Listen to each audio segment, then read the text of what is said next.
Project managers, have you ever felt like you should get that promotion or a better job? Start a business. Write that book. Have you ever felt you were made for more but didn't know where to start? Welcome to the PM for the Masses podcast with your host, Cesar Avery. Learn from the experts. Think outside the box. Have a voice, network, and be extraordinary. PM for the Masses podcast. Well, hello everyone and welcome. I'm Cesar Avery, your host, and this show is your weekly reminder that your career matters more than your job and that your life is a project and you are the manager. Whether you work for a company or for yourself, your job stability is really just your ability to land your next gig. So, join me in practicing intentional, planned, and value-adding relevance. Starting right now. I am in a hotel room in Charlotte, North Carolina, bringing you this episode today. Today, Traci and I welcome Christopher Avery, the responsibility process guy, for a really insightful conversation about leadership and responsibility. Christopher is a reformed management consultant, and after a decade helping corporations help smart, ambitious professionals find ways to cope with lives they don't want and things they can't change, he realized coping skills are overrated. A better skill is knowing how to apply your innate leadership ability to face and overcome any challenge. So today he supports leaders and leadership teams in generating newfound freedom, choice, and power for themselves and others by advancing the world's first proven how-to approach for understanding, teaching, and taking personal responsibility. So, enjoy this three-way episode with Traci Duez, myself, and Christopher Avery. Special guest coming up next. PMforthemasses.com. PMforthemasses.com. Well, hello everybody once again, and welcome to the PM for the Masses podcast. This is episode 110, and today we have a little bit of a different approach here. We have a three-way conversation between me and Traci Duez, my co-host, and our guest today, Christopher Avery. How are you, Traci? How are you, Christopher? Oh, I'm doing well. I'm excited to have Christopher here. Yeah. Hi, Traci. I'm excited to be on this with you and to know you, Cesar. And how am I doing? I'm free, powerful, and at choice. Thank you. There you go. Yes. Yeah, this sounds great. So, Traci, tell us, like, you're the one who introduced me to Chris Avery, and so tell us about how you got to know about him and his message of leadership and how it has benefited you, and then we can take it from there. Yeah, terrific. I, as you know, speak around, and that's how I met you, by speaking around at different PMI, Project Management Institute chapters, and Christopher was on the speaking list with me, and I didn't know who this guy was, but I forget where it even was, but there were a lot of speakers there, and I didn't get to hear him, but I did get to hear what the audience was saying about him, and it sounded pretty good. So I looked him up online and looked at his work, which we'll talk about here in a little bit. And I registered for his program that we will talk about here at the end of this at the end of this recording. And I just went through his course, and it was amazing. I use it to this day. I think it's been 3 years. I can't remember, Christopher, but I think it's been about 3 years since I've been in it. And I still talk about what I learned in there. So I just see his work as really important. So I'm glad we got him on this episode. Sounds good. So, all right. So, Christopher, I've heard about the leadership gift and responsibility, and I watched some of your videos on YouTube. I have not been through your program, but your message really resonated with me, especially as I am in, I think you called it the inversion layer.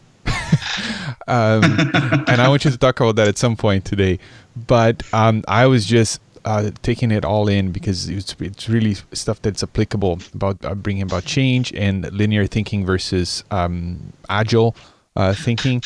So if you were to talk about the message that you have when it comes to those topics, let's say what would be the elevator pitch here? The elevator pitch. So I'm part of a research team that's uncovered how smart people like you and me and your listeners process thoughts about taking and avoiding responsibility. So we've produced a model called the responsibility process, and it's the first how-to model in the world for understanding, taking, or practicing and teaching personal responsibility, which is the essence of self-leadership. Wow. Yeah, that's pretty awesome, huh? So it's pretty awesome to me. Yes, it is. So you talked about the responsibility process. What's so important about it? Well, what's so important about it is that it is so simple and straightforward once you see how easily smart, motivated, ambitious, educated people just default into coping with crap as opposed to actually taking ownership and resolving it. And while we've been told all our lives that we should step up and take responsibility, that's been a kind of a moral finger in your face, should type shaming sort of approach. And what this model says is that, we're all designed to have a buffer system so that we don't go insane when we're faced with challenges that we don't know how to overcome immediately. But if you understand these mental states and the steps in the process, you can actually be much smarter, much more brilliant, a much better problem solver anytime you choose to be. So I think that's what's important about it. Yeah. I find a paradox there, and maybe you can unpack that for us, because it's and I saw that on one of your videos too. You talk about the shoulds and how we shouldn't. We see. I'm using it as So how do we tell people that they should be responsible without telling them that they should be responsible? Mm-hmm. Well, I don't think that people should be responsible. That's not my message. Okay. My message is, if you want to be more powerful, if you want to feel more free, if you want to have more joy in your life, if you want to get more done, if you want to master your life and master your world, you might want to think about what's happening in your mind every day, day in, day out, when things go wrong and you're a little frustrated or a little upset or a little pissed off or a little angry or have a little anxiety. Because you can then choose to stay stuck, or you can choose to overcome it. It's up to you. And the responsibility process is the model that shows you how. Mm-hmm. So go ahead. So I realized fairly early on that telling people they should take responsibility is the same old message. Right. And I'm not here to deliver that message. I'm here to say, you know what, if you've been making your own decisions, Traci and Cesar and Christopher, for more than 3 or 4 years, then who would be the architect of your life? Mm-hmm. It's almost and the answer is, but that, it does make sense. It's basically, if I understand correctly, it's the unveiling of this, which is not a secret at all. But I think people forget that what happens to you eventually it's a result of the decisions that you make over time. Well, and I think Yes. that's the genius of what Christopher's work is that it's a real process. Like, it's a framework. You can go step by step through it. You can see it. You can experience it. It isn't just a command like eat your peas. You have to be responsible for eating your peas or what. That it's a process, and you get to choose, and that's the real, I think, empowering piece of it. So, you want to talk a little bit more about how people benefit from the actual framework? Well, sure, but let me build on what you just said. So Viktor Frankl, the great neurologist and psychiatrist that survived the concentration camps, he wrote in Man's Search for Meaning, one of the most popular books ever written. He said, in between stimulus and response is a space. And in that space is choice. And in that choice lies freedom. Mm-hmm. So that's where it starts, is in between stimulus and response is a space. Now, you and I we're born with certain instincts and certain programming that has us respond immediately to stimuluses.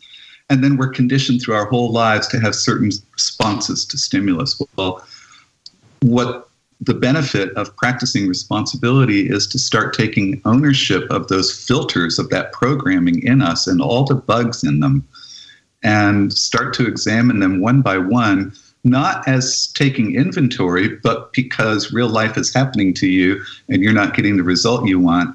And maybe there's a bug, maybe there's a program in me that the responsibility process helps me take a look at, so that I can see the space in between stimulus and how I respond and make better choices. So responsibility literally means, it doesn't mean to be liable or to be accountable in the way we use it. What it means is the ability to respond.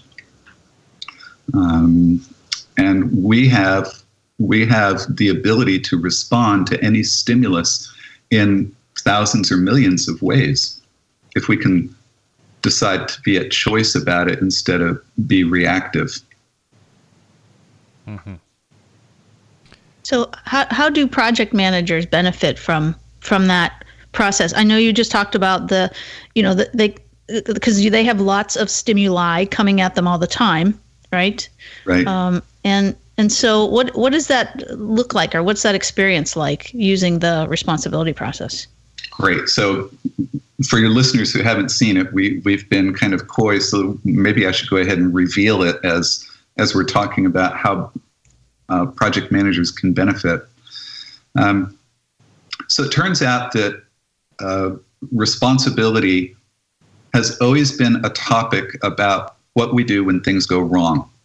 All the way back to the Greeks and Homer's Odyssey and Socrates, up until the present day. We say that responsibility, what matters in life is not what happens to you. It's about how you respond. It's about what you do. What matters in life is not the situation you're put in or what you've been given. It's about what you do with it, how you take ownership of it. So it turns out that the science behind this model reinforces that. What it says is that every time something goes wrong, even just a little bit, we experience a little internal conflict between what we want and what we have. And that little internal conflict looks like a force field diagram, so a driving force and a restraining force. And that causes angst. So when we have internal conflict, we feel anxious, we feel anxiety. And it turns out that every time we feel a little bit of angst, the responsibility process kicks in. So it gets triggered by something going wrong, tripping over a crack in the sidewalk, or to put it into a project manager's life, realizing there's going to be a significant delay from a supplier, having an important stakeholder not show up at your meeting. When that happens. Just start. How many times a day in the life of a project manager do things go wrong? Yeah, it is the life of the project manager, I guess. Dozens of times a day, things go wrong. Yeah. Well, think about it. They wouldn't need a project manager if all the project manager did was put the plan in place and then it ran according to the plan. There would be no need. Yeah. Right. Yeah. Yeah. No kidding. And oftentimes the project is there to begin with because something went wrong, right? It's there to fix something. True. Yeah, absolutely. Yeah. So this pattern in our mind that helps us either cope with the problem but never solve it versus take ownership of it where we can actually solve it. This pattern kicks in every time something goes wrong. So this pattern is very active in our minds every day, all day long. And it's very active in the people that you're dealing with who, are dealing with the same frustrations and anxieties that you are at work. And the way it works, I want you to imagine a stack of words. And if you have a piece of scrap paper and you're not driving or on the spinning on the cycle at the gym, there's a stack of words that from the bottom It's a stack of 5 words. Lay blame is the first one. It's actually a phrase. Above that is justify. And above that is shame. And above that is obligation. And then there's a line above obligation, and above that is responsibility. And we'll put that in our show notes too. We'll put a link to that as well. Yeah. This is a poster that you can download and print, and it's got the summary of all the things that we're talking about today on the back of it. So when the responsibility process is triggered by a little upset or anxiety or anger, our mind tries to help us by giving us a rapid answer that eases our angst just a little bit, and it starts at the bottom of this list. Yeah, so, somebody else did it. That's right. It's his fault. It's her fault. It's their fault. That's right. Wasn't me. Yeah, and we've been taught, Traci and Cesar, we've been taught our whole lives we shouldn't do this, and it doesn't change the fact that it's my first thought every time something goes wrong, even though I've had a 26-year responsibility practice, right? So the research has me absolutely convinced that we are hardwired to do this as a way of coping with crap that we don't know how to change immediately. And then the way the model works is that if we accept the answer our mind hands us in that mental state of blame, then we use our intelligence and our training to prove that those people must change in order for my problem to go away. And then if we don't accept the blame answer, and many people who start practicing responsibility become very quick at catching the blame thought in their head and realizing that it does no good. So we actually go silent for a second or two until we get off of blame. And the next mental state is justify, which looks a lot like blame, except instead of assigning cause to a person or entity, we assign cause to a set of circumstances outside of our control, which is so easy in the world of corporations to do, because you've got so many conditions that you can just simply say, well, it's because of the culture around here, or it's because of management, or it's because of the process, or we didn't have time is one of the huge ones. Those are all justifications about why we have this problem. And if you actually decide to take all of those things away from you, then what you're saying is to challenge yourself to, instead of justify, to actually learn over time how to take ownership of these things. So, the big thing in time or priority management is about actually taking ownership of the fact that we each have 24 hours in a day, and 8 or 10 or maybe 14 hours in a workday. And the answer of we didn't have time means we actually didn't prioritize it. So we've all learned that. If we decide to stop justifying, then we graduate to the next mental state. And these are each just mental states, each with their own cause-effect logic in them. And the next mental state is shame, or you could call it guilt. And here, instead of saying the cause is out there, we're saying I'm the cause. And not only am I the cause, but I was stupid and dumb. And I deserve this, and I shouldn't have tried. I shouldn't have stuck my neck out. What's wrong with me? So this is self-talk that I'm guessing you guys are both familiar with this. Yeah, I'm Catholic. I'm just yeah, I was raised Catholic anyways. Yeah, so I know this. Yeah. And I'm a male and Catholic. So. Well, and you're Canadian now as well. Oh, so you guys sorry. apologize for everything. Yeah. That's right. Yeah. Yeah. So we actually put shame in a different color on the poster than blame and justify, because this is getting towards the upper ranges of the responsibility process. Shame is actually something that we were taught in society that if we took it on ourselves and beat ourselves up, that we were actually taking responsibility. But all that means is we were taking blame, right? So shame is just lay blame on self. And it doesn't lead to resourceful thinking. It actually leads to more anxiety. And, the question we often ask ourselves in shame is, what's wrong with me? And we've found that question is really not a good question to ask. And the reason is that this amazing computational device in your skull will start giving you long lists of answers if you ask that question. Yes. My hair's too long. I'm too ugly. I'm too fat. All of those things, right? I'm too stupid. I was born in the wrong city to the wrong parents. Exactly. Yeah. And I do blame everything on my mom because I do know the responsibility process. The first phase is lay blame. And I figure if I can get past that real quickly, I'm on the roll. So no matter what happens, I blame it on my mom. And she's okay with it. She's perfectly okay with it because I still love her and take her on vacations and stuff. But and to know that that's a process, Christopher, and you guys could blame my mom too. She doesn't care. But to get to roll past that, right? And then you do get up to, okay, now that justify where you're blaming the circumstances. And then you kind of keep going in your head, right? And you get to that shame part. And questions are so powerful because your mind can't help but consider them. So when you say, what's wrong with me? Well, now it's got to consider what's wrong with you. Which keeps you in shame. Exactly. Yeah.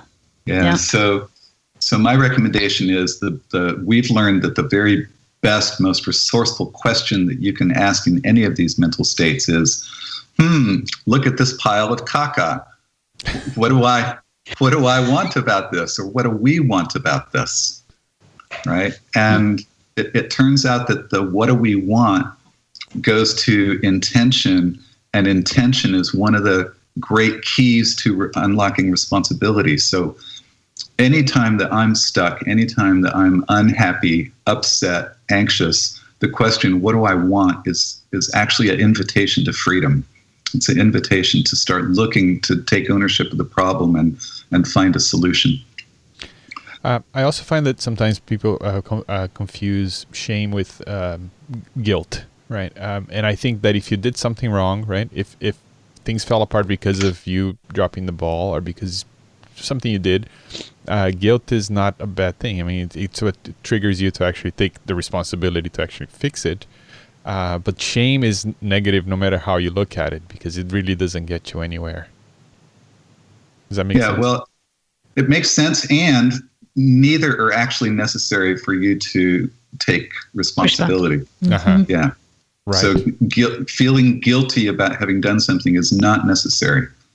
Oh, look, I screwed up that plate of eggs. I think I'll start again. Right. Yeah. But I think that's what we're taught though, right? Because parents, they tell their kids, you should be ashamed, or, they convict them, right? You're guilty of, of doing this. And it's part of that growing up process, and it doesn't have to be, right? I mean, you can be held accountable for something without feeling shame or guilt. Absolutely. And I don't know how long you've been teaching these messages, Traci and Cesar, but I know that for at least 30 years, I've been part of the bandwagon to teach that the only way we learn is by making mistakes, that mistake making must be not only allowed but promoted in organizations. And today there's still billions of dollars being spent in messaging around arguing about whether to even use the failure word or not, or talking about everything as an experiment and whether we're learning. So again, there's no requirement to feel bad or guilty for something not working. The requirement is, are you willing to see it as a learning opportunity, a mistake, as I call them, and go after it again. Yeah, it's amazing that you say that, because at the time of this recording, Elon Musk and SpaceX just launched that super heavy rocket. Yeah. And they interviewed him right before the launch, like, I don't know, a couple hours before the launch. And the interview is amazing because they say, oh, well, what's the % chance of success? And he says about 2/3. And the reporter says, 2/3 chance of success? And he said, well, if I'm being realistic, it's about a half. It's about 50-50. But no, it's a half. He said it's about 50%.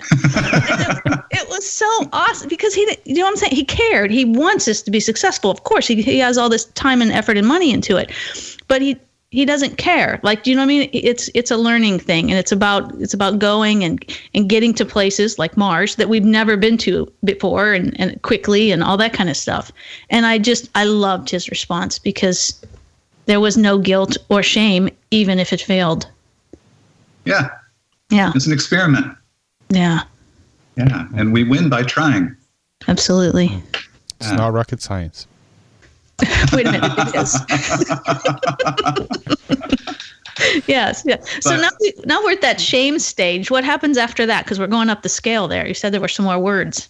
Yeah. So if you're willing to stop beating yourself up for being in a problem state, for having some caca in your life or work, then what happens is you graduate. So your psyche is actually designed this way. If you decide to quit beating yourself up, you graduate to obligation, which means your next thought is, well, I'm screwed. I'm trapped. I, have to make this report tomorrow. I have to go to this stupid meeting. I have to go through, this. If I can't go through this gateway, then I have to redo this budget or this timeline or renegotiate or whatever. I have to. So obligation is the mental state of have to, don't want to. And it's a pernicious, if I can use that word, mental state. It's aggravating. It's expensive. It's heavy. It's like a big burden that you place on yourself when you say, like, I have to, I should, I must do these things, right? Yeah. And shame and obligation is where the majority of professionals in our world are hanging out, because we were also taught to be good and do as we're supposed to do, that's being a responsible person. So we were actually taught that obligation as a mental state is a good thing. Right. Yeah, and I love the difference that you portray there between being responsible and taking responsibility. That was really powerful when I went through your course there. The huge difference in that. Yeah, there's a huge difference. Thank you. So, taking responsibility is an active process of examining that space in between stimulus and response in your mind, and realizing how conditioned you are, and taking hold of the process of reconditioning oneself. So that's taking responsibility. It's nothing about whether you're raising your hand and saying my fault, or I'll sign up for that. It's just simply saying, that if there's anything in my world that I don't like, there's only one person who can change whether or not I like it. And that's me. So as a problem-solving tool, we call this the perfect breakthrough for any problem, because we spend way too much time assigning external cause for problems. And all the time that we spend there in organizations saying there's nothing I can do because it's his fault or because of the circumstances, or, I'm sorry, hang my head and hide in my cubicle, or I have to, instead of, really taking this problem by the horns and figuring out what's right. So we can't actually start what traditionally we call problem solving until someone takes problem ownership. And that's interesting, because what you're saying, like when there's a group, I used to work with a guy and he wasn't very good and he wasn't in the right role, right? And so his skills didn't match the role he was in. And so he would make mistakes, and he would always come back and he would say, my bad. And I remember somebody say, oh, that's good, he's taking responsibility. And I thought, no, yeah, he's taking responsibility for saying my bad, but he's not actually doing anything about it. He's just saying that. Like, I guess he feels obligated to take the blame for it. But he doesn't go beyond that and say, oh, you know what? Here's what I'm going to do. Right. Or here's what went wrong. Here's when we caught it. Here's what we did immediately to fix it for the people that we affected. Here's what we've learned since about why that went wrong. Here's what we've shared with the team to make sure nobody else makes that mistake. And now I'm standing in front of you to find out what other amends there are to make. Right? So which is taking responsibility, saying, my bad, or this other approach that I just offered you. Mm-hmm. Yeah. So in one, there's learning, there's action, there's humility, but there's also esteem, right? Hey, I'm a human being, and guess what? Human beings screw up all the time. We make all kinds of mistakes, well-intended. And we can recover and learn. And we can apologize, and we can make amends. Yeah. Yeah. So obligation is very powerful because it's one of the ways that we learn how to survive in any relationship or any commitment pattern where we've lost interest and we've lost the want to. So if you're wondering if you have some of this, I ask audiences, how many of you have some really stupid meeting you have to go to? Right. Yep. Or have some, really dull, boring, valueless paperwork that you have to do over and over and over every week, month, quarter, whatever. Or how many of us have to go to our kids' events after work where we'd love to say, I'd love to go get a cold frosty beverage with you, but I have a kid thing I have to go to, right? Mm-hmm. Or how many of us have to go to our in-laws for holiday? Oh, right? That's terrible. Why'd you even bring that up, Christopher? Well, I bring it up to show how much time smart professionals like you and me spend in the language of have to. Yep. Right? How many times a day do we say have to?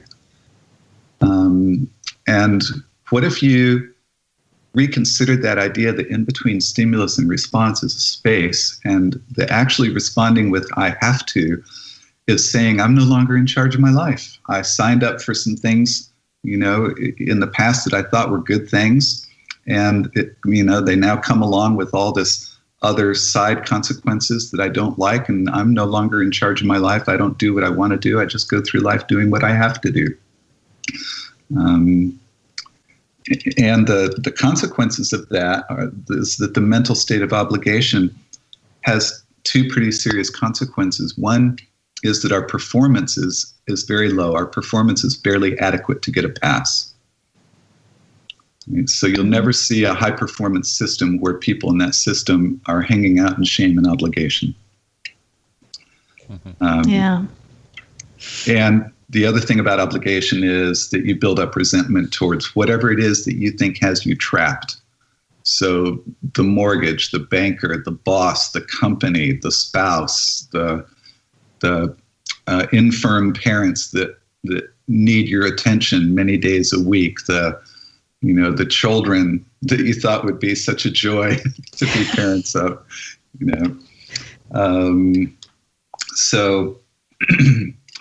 So much of my work is simply helping smart people.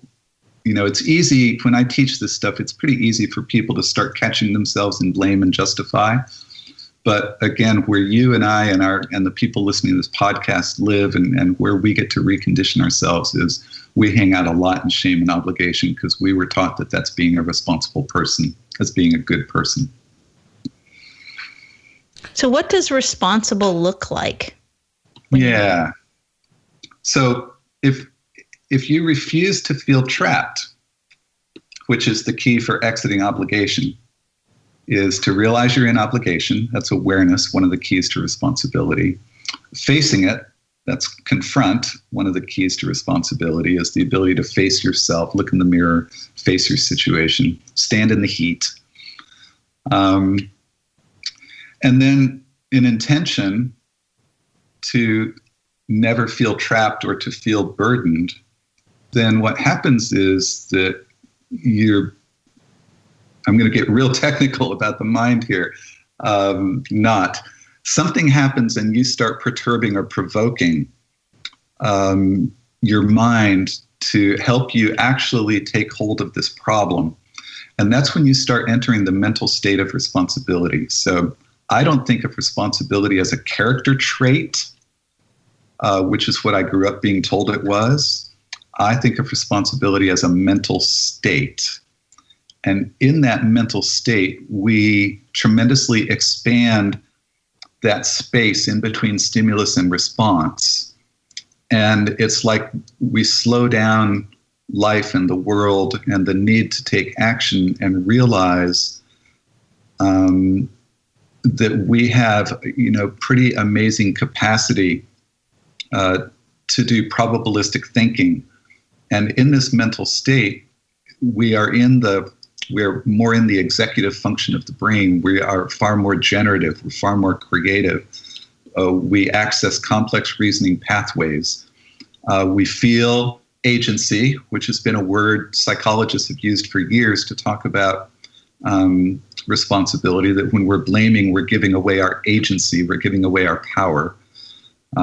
Agency means to be an agent in your own interest, in your own solutions, in your own life. And so what responsibility looks like is it looks like a commitment to learning and growing and to being free, powerful, and at choice. So we also call the mental state of responsibility the state of freedom, choice, and power. If you compare it to obligation, right? An obligation, you feel totally stuck, totally burdened, as you said, Traci, totally trapped, right? Totally in have-to mode. And just a little bit above obligation, just a little bit above that little thin black line in the mental state of responsibility, you feel totally released, totally free. So that's what responsibility looks like. And that's amazing because, in my coaching practice, I talk to so many, high-level people. They've climbed the ladder there, the corporate ladder, and they feel stuck. And I think their brain has just gotten into the habit of thinking obligation is all that there is, because that's, where they spend a lot of their life. And the responsibility process, and like I said, we'll have a link to the diagram that he's trying to lay out here for us audibly.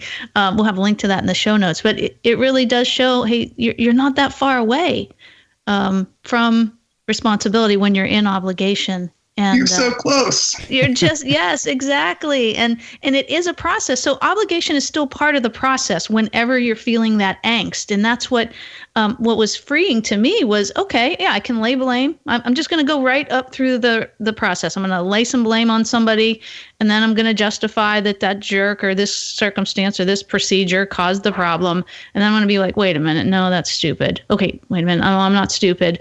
I got to do it this way. And then, and then just not staying there, but taking that next step and saying, you know what? Well, that's okay. I can deal with that. And I'm at choice here. And this is what I can do. And being able to get out of the obligation phase, it can be so powerful because so many people feel that stuck of shame and obligation. Absolutely. You can even use this as I've done deep dives for clients who have a persistent problem that they've spent tons of money on over many years and never made a crack in it. Mm-hmm. And one of the things that I'll do in a facilitation is invite people to wallow in all these coping places. So let's fill this flip chart with sticky notes about whose fault this is.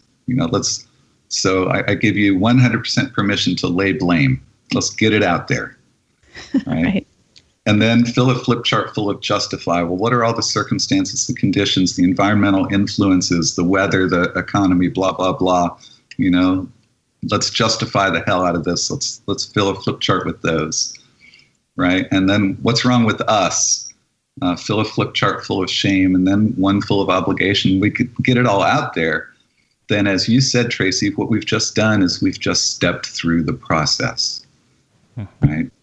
Yeah. So now what's left? Yeah. Well, what's left is, okay, great. Here's all the excuses, all the coping, all the reasoning that bright people use our powerful minds and education and decision-making tools for. But now what's left is to respond. So now what do we want about this problem? Do we want to spend more time coping, or, do we want to decide it's not a problem, or do we want to do something? This, I've been kind of quiet the last few minutes because this speaks to my core. I think I'm pretty good at not laying blame and justifying. I think that's part of my personality, but man, the shame and obligation is big, right? Especially when you're, like, I talk about this all the time here, that I'm really disorganized and, I need systems and all these ancillary support mechanisms to actually get me to get things done. But when things fall apart, it's like there's all these things that I need to do and I should do, but I'm not doing. And then it's that circle, right? And then it's overwhelming. And every once in a while, I think I do step into the responsibility area and, okay, enough of this. Let's make a plan. Let's get out of this, and this is what we're gonna do. But I think a lot of people listening right now will resonate with at least maybe 3 out of the 5 stages here. And I understand that there's a program that people can go through online, and Traci went through it. And so how does that work? How long is it? Because this is really appealing. Yeah. Well, the program's been 26 years for me. Yeah. So, I mean, when I was introduced to this material, joined the research team, I took on the challenge of trying to figure out how to apply it in corporate leadership, in the front lines of leadership in corporations. And so I'm the person around the world most connected with promoting this work. And what that also means is that I've had to challenge myself to have, to really master responsibility for myself, and, which kicks my ass routinely to step up and take ownership of my life in areas where things, aren't making me happy, and I've been coping with less than. So, first, Cesar, before I explain the Leadership Gift Program, I want to thank you and acknowledge you for, on your podcast here, being able to say you see now how much time you spend in the coping states of shame and obligation. And what I want to tell the listeners is, hooray. There's nothing wrong with seeing that, and there's nothing wrong with calling yourself out on that. In fact, the more that you avoid it or try to not look at it, the longer you'll spend there. And if you actually see catching yourself in these mental states and smile, if you see it as a mile marker instead of as something bad or wrong with you, then you'll change much more rapidly. So congratulations, Cesar, on seeing that. That's the beginning of transformation for you. That's the beginning of making new choices in between stimulus and response. Yeah, I find it's freeing too, because if you put it out there for people, because I think everybody, as you know, from 26 years of dealing with this, I think everybody gets stuck in one of these stages, and if by admitting it, I think it just maybe encourages other people to admit it as well, and then take a step to actually make something out of it. Right. Mm-hmm. So this is the deepest change work that I know. It's the most important information I know and have to share, and it's transformed my consulting practice over the years. I used to be known as a teamwork collaboration guy. My first book, which still sells strong, is called Teamwork is an Individual Skill, Getting Your Work Done When Sharing Responsibility. So there's a clue there that how did I get connected with this model? Well, it's because I was trying to understand the dynamics of shared responsibility and shared leadership, which when teams really gel, when they come together, What it means is people get beyond the organizational structure of roles and titles and individual accountabilities, and they actually feel a sense of ownership for the same thing and for the relationships with each other, and that's where the very healthy team dynamics kick in. So I was interested in, what is this responsibility stuff and where does it come from? And, if it's not a character trait, can you actually generate it as a facilitator or as a peer leader or as a teammate? That was my question way back then, and that's what led me to joining this research team and discovering this work. So for years, I've done organizational change and leadership development work in organizations that go very deep. But starting about 10 or 12 years ago, individuals started asking me, Christopher, how can I get access to the tools that you're using, for only corporate processes now? And so I incubated on that question for a few years, and then I realized I could probably easily port the content and application from the expensive corporate services platform to the e-learning online platforms that were being developed. And we did so as an experiment in 2009. And we stripped 99.9% of the cost of delivery out of it and kept probably 95% of the efficacy of the effectiveness. And so we have today the Leadership Gift Program, which is what Traci was a part of for a year or more. And I understand you guys will put this information in the show notes. But essentially, the Leadership Gift Program is a membership. It's a subscription designed for you to have easy access to it. So it costs very little to come get involved in. And you stay as long as you're receiving value. And the reason it's not just a course or a program is because learning about the responsibility process and being inspired by it and titillated, that's one thing. But actually putting it into practice, actually identifying that space in each moment in your life between stimulus and response, and asking yourself if you want to continue coping with this crap or if you actually want to take ownership of it and change your life.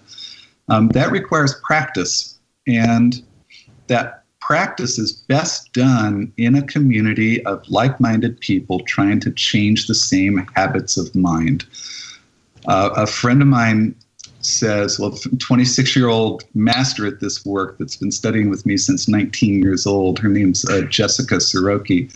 Jessica wrote in a blog post, she said, trying to practice responsibility by yourself is like trying to quit smoking when you've got 5 roommates who are all smokers. And the reason is that you're surrounded by a sea of people who are just living in these coping states, just swimming through their life in shame and obligation and blame and justify. And so when you're trying to change your own habits of mind, it's like it doesn't want you to see the water that you're swimming in, and it makes it hard. So the program is actually designed to support you as you develop your practice. And so that's why subscription membership, we've got some core modules that we want you to go through that is learning the principles and the tools. But the more important things are the open calls that we do where we all get together.